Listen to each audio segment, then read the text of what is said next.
مولایا صلی وسلم الحمدللہ رب العالمین والصلاة والسلام علی سید الانبیاء والمرسلین اما بعد فاعوذ باللہ من الشیطان الرجیم بسم اللہ الرحمن الرحیم الصلاة والسلام علیکہ یا رسول اللہ وعلی آلک واصحابک یا حبیب اللہ الصلاة والسلام علیکہ یا نبی اللہ وعلی آلک واصحابک یا نور اللہ۔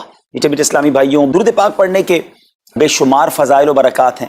مصطفیٰ جان رحمت شمع بزم ہدایت صلی اللہ تعالی علیہ وسلم کا فرمان عالی شان ہے کہ جو کوئی شخص مجھ پر ایک بار درود پاک پڑھتا ہے، اللہ تعالیٰ اس پر 10 رحمتیں نازل فرماتا ہے، اس کے 10 گناہوں کو مٹا دیتا ہے اور اس کے 10 درجات کو بلند فرماتا ہے۔ تو سبحان اللہ، ایک درود پاک پر اتنی برکتیں ہیں، تو جو کثرت سے درود پاک پڑھتے ہیں ان کو کتنی برکتیں نصیب ہوتی ہوں گی۔ تو ہم سب کو مل کر کثرت کے ساتھ درود پاک پڑھنے ہیں۔ آئیے مل کر محبت کے ساتھ بآواز بلند درود پاک پڑھ لیں۔ صلو علی الحبیب صلی اللہ تعالی علی محمد صلی اللہ علیہ وسلم۔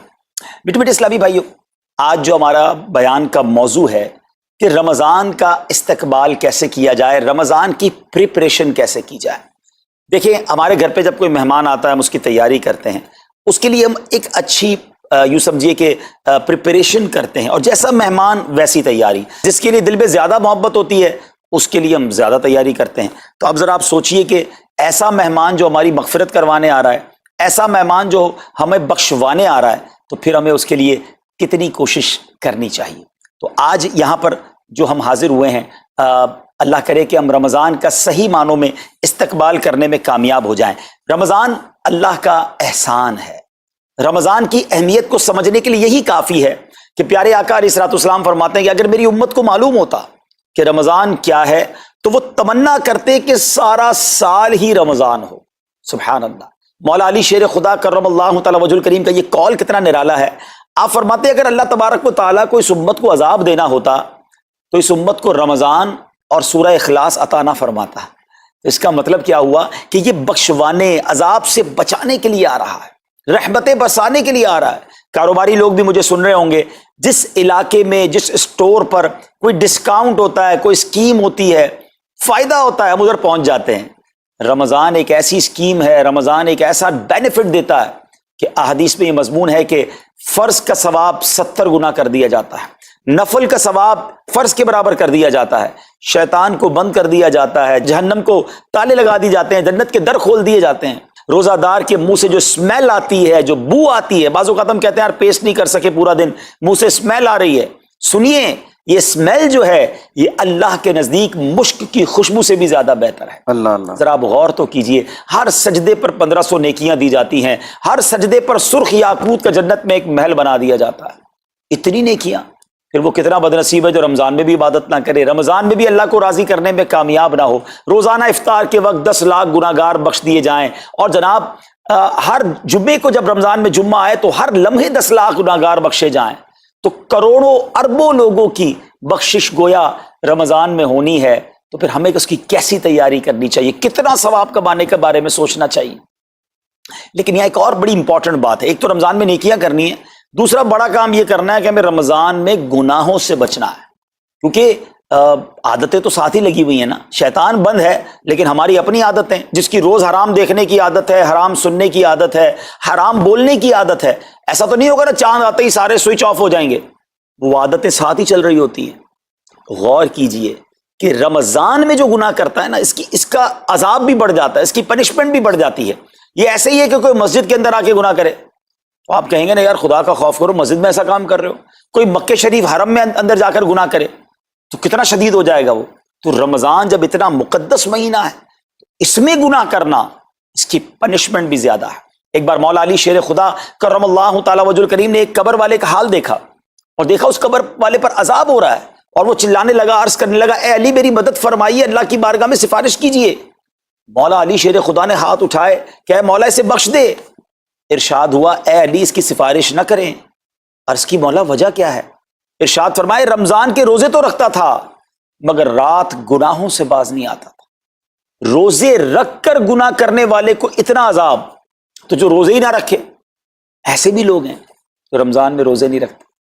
پلیز اس کو ایزی نہ لیں، ہمیں نہیں معلوم، پتہ نہیں اگلا رمضان پھر نصیب ہوگا کہ نہیں۔ پچھلے رمضان میں کتنے لوگ تھے جو ہمارے ساتھ تھے، اس رمضان میں نہیں ہے۔ اور اللہ پہلے تو ہم یہ دعا کرتے ہیں اللہ ہمیں یہ رمضان بھی عطا کر دے۔ زندگی کا کیا بھروسہ، دنیا کی جو کیفیت آپ کے سامنے ہے کبھی بھی جا سکتے ہیں، تو پھر اس رمضان کو تو سمجھ لیں بس ایک موقع بنا دیں، لائف چینجنگ ایکسپیرینس بنا دیں کہ بس اس میں عبادت کرنی ہے، اس میں خوب سجدے کرنے ہیں، اس میں روزے رکھنے ہیں، اس میں تراویح پڑھنی ہے، اس میں گناہ نہیں کرنے ہیں۔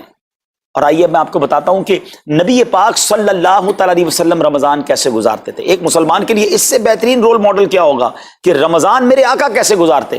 تو مختلف احادیث کا جو سمری ہے وہ یہ ہے کہ نبی پاک علیہ الصلوۃ والسلام عبادت میں کمر بستہ ہو جاتے، بستر پر کم تشریف لاتے۔ بی بی عائشہ فرماتی ہیں کہ نبی پاک کے چہرے کا رنگ بدل جاتا تھا، متغیر ہو جاتا۔ کیوں؟ کہ نبی پاک پر خوف خدا طاری ہوتا، آپ گر گڑاتے، آپ رات بھر التجائیں کرتے۔ میرے آقا رو رو کر دعاؤں میں رمضان گزارے، چہرے کا رنگ بدل جائے۔ اور یہاں کچھ لوگ تو وہ ہیں کہ جن کا وزن ہی بڑھ جاتا ہے رمضان میں، اتنا کھانا کھانا ہے، سحری میں زیادہ کھانا ہے کہ سارا دن بھوکا رہنا ہے، افطار میں اس لیے زیادہ کھانا ہے کہ پورا دن بھوکا رہے تھے، پھر رات کو 2-3 بار مزید کھانا ہے کیونکہ کل روزہ رکھنا ہے۔ تو رمضان فوڈ فیسٹیول نہیں ہے، رمضان عبادت کے لیے آیا ہے۔ لوگ تیاری کر رہے ہوں گے بھی رمضان کی، وہ کیا کر رہے ہوں گے کہ افطار میں کیا پکانا ہے، سحری میں کیا پکانا ہے، کون سا آئٹم شارٹ ہے۔ نہیں میرے میٹھے اسلامی بھائی، یہ جو بھوک کا احساس ہے نا روزے میں، اس کی حکمت علماء نے بیان کی ہے کہ بھوک غربت کا احساس دلاتی ہے، فقیری کا احساس دلاتی ہے، بندے کا غرور تکبر بیٹھ جاتا ہے، کتنے نقاہت میں آ جاتے ہیں ہم، ہمت ہی نہیں ہوتی کوئی کام کرنے کی۔ تو یہ احساس دلاتی ہے کہ تیری اوقات کیا ہے، غریب کیسے زندگی گزارتا ہے، فقیر کیسے زندگی گزارتا ہے۔ لیکن کچھ لوگ وہ ہیں جن کو بھوک ہی نہیں لگتی کیونکہ وہ اتنا کھا لیتے ہیں یا پھر سوتے ہی رہتے ہیں۔ روزے کی حکمت یہ نہیں ہے، نبی پاک آنسو بہاتے تھے، آقا کا چہرے کا رنگ بدل جاتا۔ اور پھر بتایا کہ رمضان میں جب جبریل امین نبی پاک علیہ الصلوۃ والسلام کے پاس آتے تو آقا علیہ الصلوۃ والسلام ان کے ساتھ قرآن پاک کا دور فرماتے۔ اور پھر ایک اور نبی پاک کا خوبصورت انداز کہ پیارے آقا ویسے تو سب سے بڑھ کر سخی ہیں، مگر جب رمضان آتا تو نبی پاک کا دریائے سخاوت ایسے بہتا تھا جیسے تیز آندھی، بلکہ اس سے بھی زیادہ۔ اللہ اللہ، یہ 3-4 چیزیں آپ نے اور میں نے پکڑ لینی ہیں۔ آقا علیہ الصلوۃ والسلام کے پیچھے پیچھے جانا ہے نا جنت میں، ہم نے بھی یہ کام کرنا ہے۔ یہ راتیں مانگنے کی راتیں ہیں، التجا کرنے کی راتیں، سجدے کرنے کی راتیں ہیں۔ ہمیں تہجد بھی پڑھنی ہے، ہمیں انشاءاللہ نوافل بھی پڑھنے ہیں، اور کم از کم قرآن ایک بار تو پورا انڈرسٹینڈ تو کریں نا۔ تلاوت، ترجمہ، تفسیر کب کریں گے؟ بڑی بڑی ڈگریاں ہیں، بڑے بڑے پاسپورٹ اور جناب بہت سارا سرمایہ ہے، مگر ایک بار بھی قرآن پورا ترجمے اور تفسیر سے نہیں پڑھا ہوگا۔ بہت سارے لوگ ایسے ہیں، ذرا سوچئے نا۔ اچھا یہ مہینہ نزول قرآن کا مہینہ ہے، رمضان اور قرآن کو جو خاص نسبت حاصل ہے نا، تو اس مہینے میں قرآن کو پکڑ لیں۔ ہائے ہائے، اللہ کرے رمضان قرآن کے ساتھ گزرے، ہماری صبح قرآن کے ساتھ ہو، ہماری شام قرآن کے ساتھ ہو، ہم قرآن سمجھنے والے بن جائیں۔ اچھا میں ایک اور بات بتاؤں آپ کو، مہینہ کتنا پیارا۔ صرف اس مہینے میں قرآن نازل نہیں ہوا، باقی بھی جو 3 آسمانی کتابیں ہیں نا، زبور، انجیل، توریت، یہ بھی رمضان میں ہی نازل ہوئی ہیں۔ اللہ کریم نے ان تمام مبارک کتابوں کو نازل کرنے کے لیے رمضان کا مہینہ منتخب فرمایا۔ اتنا مبارک مہینہ ہے تو ہمیں خوب اس میں تلاوت قرآن کرنی۔ اور اب دعوت اسلامی نے کتنا آسان کر دیا، تفسیر قرآن عطا فرما دی، صراط الجنان آسان اردو میں، اور پھر جناب اس کو اپلیکیشن پر بھی دے دیا، اس کے PDF بھی جاری کر دیے، ڈاؤن لوڈ کر لیں موبائل میں۔ اب تو آڈیو تفسیر قرآن بھی آپ کو دے دی۔ اگر پھر بھی سنیں نہ، پڑھیں نہ، قرآن سے دور رہیں تو یہ ٹھیک نہیں ہے۔ پلیز اس رمضان کو قرآن کے ساتھ گزاری۔ اور پھر جو نبی پاک کا یہ جو سخاوت والا انداز ہے نا، صدقہ و خیرات کرنا، ہر سائل کو عطا فرماتے، تو یہ بھی ہمارا ایٹیٹیوڈ ہونا چاہیے کہ خوب دل کھول کر خرچ کریں۔ سب سے پہلے اپنی پوری زکوٰۃ ادا کریں۔ یہ اتنی بڑی اب بدقسمتی ہوتی جا رہی ہے، ایسا فیل ہوتا ہے دنیا بھر کے تاجران اور لوگوں سے جب ہم ملتے ہیں کہ جس طرح رمضان کے علاوہ بہت تھوڑی تعداد میں مسلمان نماز پڑھتے ہیں نا 5 ٹائم، ایسا لگتا ہے اب زکوٰۃ بھی بہت کم لوگ ہی دیتے ہیں، پوری زکوٰۃ نہیں دیتے، اندازے سے نکال دی، کیلکولیشن کرتے نہیں ہیں۔ اور یہ بھی فیلنگز آتی ہیں کہ زکوٰۃ جتنی بڑھتی جاتی ہے نا، ہزاروں میں جس کی زکوٰۃ ہے وہ دے دیتا ہے، لاکھوں والا بھی شاید دے دیتا ہے، لیکن جب زکوٰۃ ہی کروڑوں میں پہنچ جاتی ہے نا، تو پھر یہ دل پر بھار پڑنا لگ جاتا ہے، ڈیفیکلٹ لگنا شروع ہو جاتی ہے۔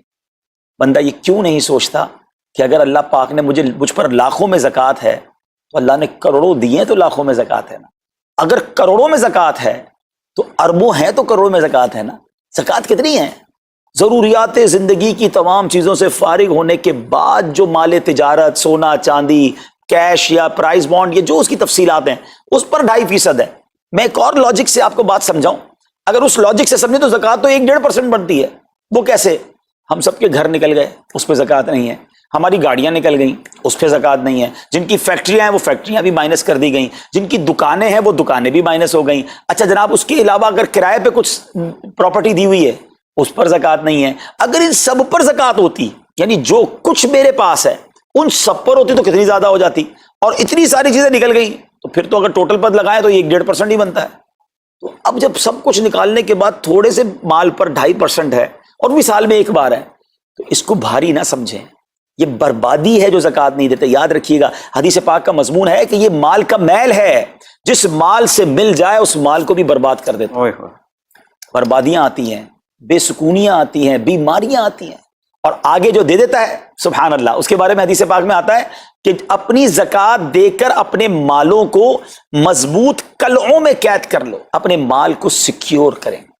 لوگ کہتے ہیں انشورنس ہونی چاہیے، آگ نہ لگ جائے، چوری نہ ہو جائے، ڈوب نہ جائے۔ اللہ کے حبیب علیہ الصلوۃ والسلام فرماتے ہیں، جس کا مضمون ہے کہ جب بندہ اللہ کی راہ میں خرچ کرتا ہے نا تو وہ صدقہ بندے کے ہاتھ سے نکل کر اللہ کے دستے قدرت میں چلا جاتا ہے، اور اللہ کریم تمہارے صدقوں کو پالتا ہے جس طرح تم اپنے جانور کے بچوں کو پالتے ہو۔ بچہ ہوتا ہے نا جانور کا، بڑا ہو جاتا ہے، فرمایا بندہ کھجور کا صدقہ دے گا اللہ پہاڑ جتنا عطا فرمائے گا، اس دن بھی ملے گا اور ملٹیپلائی ہو کر ملے گا۔ اچھا جو ادھر خرچ کیا ادھر کیا ملے گا؟ ادھر بھی نبی پاک علیہ الصلوۃ والسلام فرماتے ہیں، جس کا مضمون ہے میں قسم کھا کر کہتا ہوں، یعنی نبی پاک تو جو فرمائے حق ہے۔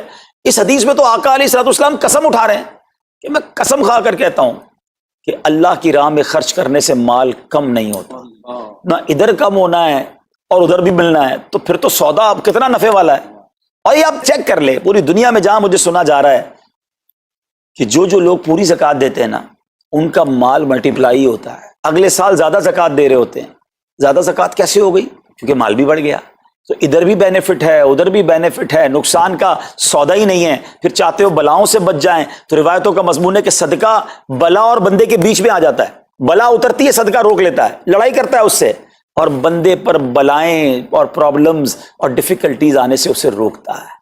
تو اگر چاہتے ہیں کہ برائیوں کے دروازے بند رہیں، چاہتے ہیں کہ بری موت سے بچیں، چاہتے ہیں کہ رزق میں اضافہ ہو، چاہتے ہیں کہ بلاؤں سے بچیں، ادھر بھی مال میں اضافہ ہو ادھر بھی خزانے ملیں، تو اللہ کی راہ میں دل کھول کر خرچ کریں۔ اور یہ مہینہ it's the right month for generosity, یہ بہترین مہینہ ہے سخاوت کرنے کا، کیونکہ نبی پاک کا یہ انداز تھا کہ رمضان میں خوب سخاوت فرماتے۔ تو غریبوں کی مدد کریں، ایسی مدد کریں کہ چہروں پہ مسکراہٹیں آ جائیں، لوگوں کے دسترخوان اچھے ہو جائیں، ان کے گھروں میں بھی کچھ اچھے کھانے پہنچ جائیں۔ اور اس میں سب سے بہترین طریقہ یہ ہے کہ اپنے غریب رشتہ داروں کو آپ مدد کریں۔ اگر وہ مستحق ہے نا زکوٰۃ کے تو حق ہے کہ سب سے پہلے اپنے غریب رشتہ داروں کو دیں۔ اپنی بارگاہ میں ہم سب کا جمع ہونا قبول فرمائے اور دل کھول کر خرچ کرنا نصیب فرمائے، اور اس رمضان کو ہماری مغفرت کا ذریعہ بنا دے۔ اس رمضان کو نبی پاک علیہ الصلوۃ والسلام کے نقش قدم کے مطابق چل کر گزارنے کی توفیق عطا فرمائے۔ صلو علی الحبیب صلی اللہ تعالی علی محمد صلی اللہ علیہ وسلم۔